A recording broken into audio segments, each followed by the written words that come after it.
पहला सवाल था उनका कि भाई किसान का बेटा किसान मजबूरी से बनता है, चॉइस से नहीं बनता है।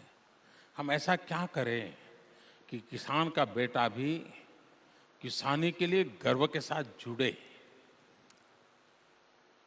मेरा इसमें अनुभव कुछ अलग है।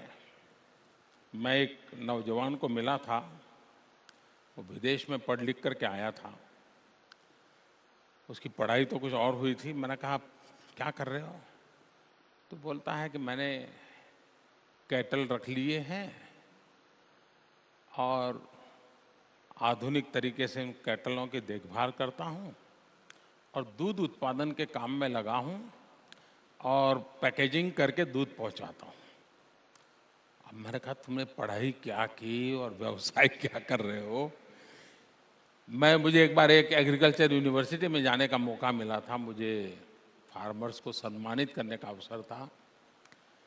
मैंने सोचा था ये सक्सेस स्टोरीज हैं, 30-35 किसानों को इनाम देना था।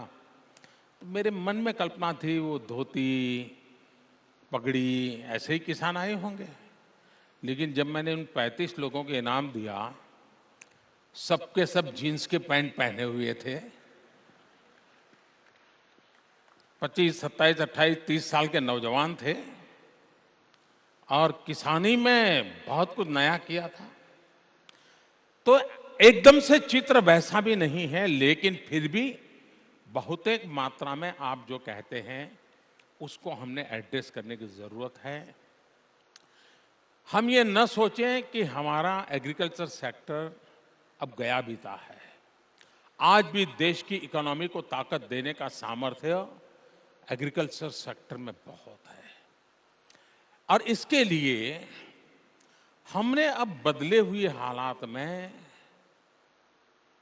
परंपरागत कृषि से बाहर आने के लिए जितनी जल्दी करें करना पड़ेगा। ज्यादातर किसान हमारे देश का अभी भी परंपरागत कृषि से जुड़ा हुआ है।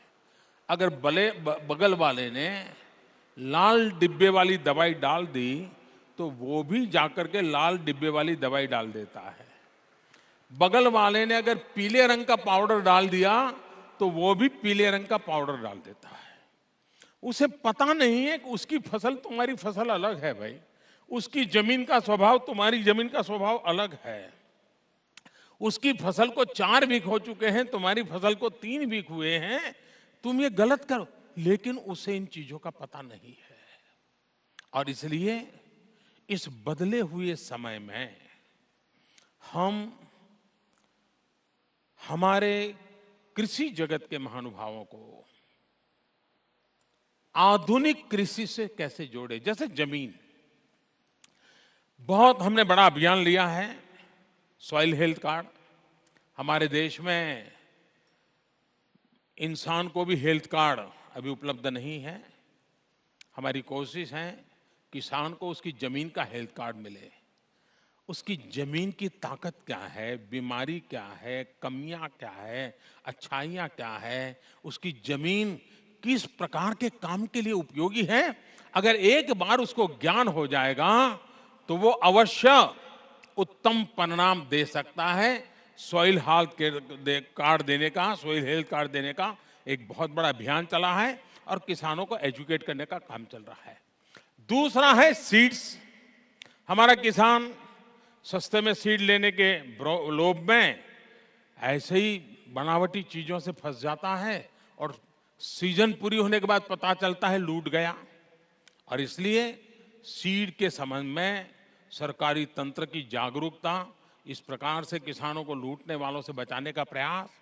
तीसरा, अनाप शनाप फर्टिलाइजर का उपयोग, अनाप शनाप दवाइयों का उपयोग, उसको समझा करके कैसे ठीक किया जा सकता है, उस पर बल देना। उसी प्रकार से मल्टीपल क्रॉप की ओर कैसे लिया जा सकता है। खेती को 3 हिस्सों में बांटना चाहिए। 1/3 जो भी आप धान वगैरह प्रोडक्ट करते हैं वो करिए। 1/3 टिम्बर की खेती। अपने खेत की बॉर्डर पर टिम्बर की खेती करें, जो टिम्बर घर बनाने में, फर्नीचर बनाने में काम आता है। 15 साल, 20 साल के बाद वो पेड़ जो कि कॉर्नर पर है, आपकी जमीन बर्बाद नहीं करता है, काम आएगा। तीसरा, पशुपालन, हनी बी, मत्स्य उद्योग, इन चीजों से किसान को जोड़ना चाहिए, तो उसकी इकोनॉमी को 3 पिलर मिल जाएंगे, तो कभी अकाल भी आ गया तो भी किसान को संकट नहीं होगा। चौथा, एग्रो इंफ्रास्ट्रक्चर। हमारे देश में पानी नेचुरल संसाधन है, लेकिन पानी अगर खेत तक पहुंचता है तो ग्रोथ का कैटलिक एजेंट बन जाता है, लेकिन वो पानी समंदर में चला जाता है तो वेस्ट डिस्ट्रीब्यूट के निकाल के लिए खर्चा बन जाता है। और इसलिए हमारी कोशिश है, प्रधानमंत्री कृषि सिंचाई योजना, उपलब्ध पानी किसानों के खेत में कैसे पहुंचे, इस पर बल देने की दिशा में काम चल रहा है। मुझे विश्वास है कि इन दिनों नई पीढ़ी कृषि क्षेत्र में आ रही है।